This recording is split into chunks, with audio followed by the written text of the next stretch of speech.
অপেক্ষা কৰাজনেহে বুজি পায় অপেক্ষাৰ অৱকাশ কিমান দীঘল। কেতিয়াবা অভিমানবোৰে হঠাৎ ৰং খোলা দেখিছা? অভিমানে যেতিয়া অকস্মাত ৰং সলায় তেতিয়া অভিনয় কৰা যেন দেখি, কিন্তু আচলতে অভিনয় নকৰে। কাৰোবাক সঁচাকৈ ভাল পালে আৱেগবোৰে যেতিয়া ভাৱনা হৈ প্ৰকাশ পায় তেতিয়া অভিমানে নিজৰ ৰং নিজে সলায়। কাৰণ তাত আপোনজনক হেৰুৱাই হৈ থাকে যে আমি যিমান অভিমান কৰিলেও আপোনজনৰ পৰা মৰমবোৰ নিজে বিচাৰি লোৱা যায়, আৰু তেতিয়াই অভিমানৰ নামত অভিনয় কৰা যেন দেখি। কথাখিনি মই মিছাকৈ কোৱা নাই। সময় তেতিয়া যোৱাকালিৰ আবেলি পৰা আছিল।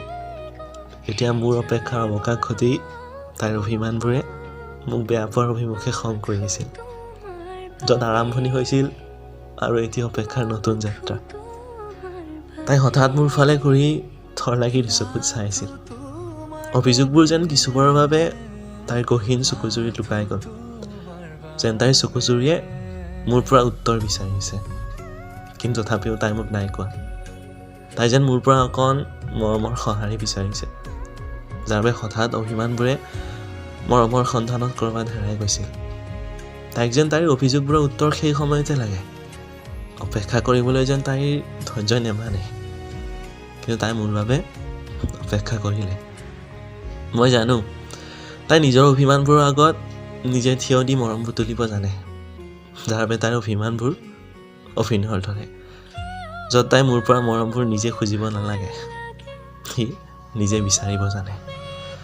সময় যিহেতু আবেলি পৰ আছিল, বেলিটো তেতিয়া পৰ তাই লাহেকৈ মোৰ কান্ধত মূৰটো থৈ বেলিটো ইফালে চাই কৈছিল, বেলি লহিয়াবৰ হ'ল, ঘৰলৈ যা ব'লা, কাইলৈ লগ পাম।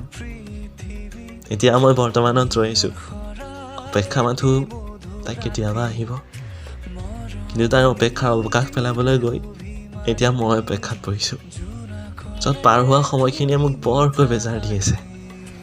আচলতে বৰ্তমানে যেতিয়া কিবা এটা প্ৰাপ্তিৰ দিশে ঠেলি নিয়ে তেতিয়া সময় বৰ তাকৰ বাক্যটি মিছা যেন অনুভৱ হয়।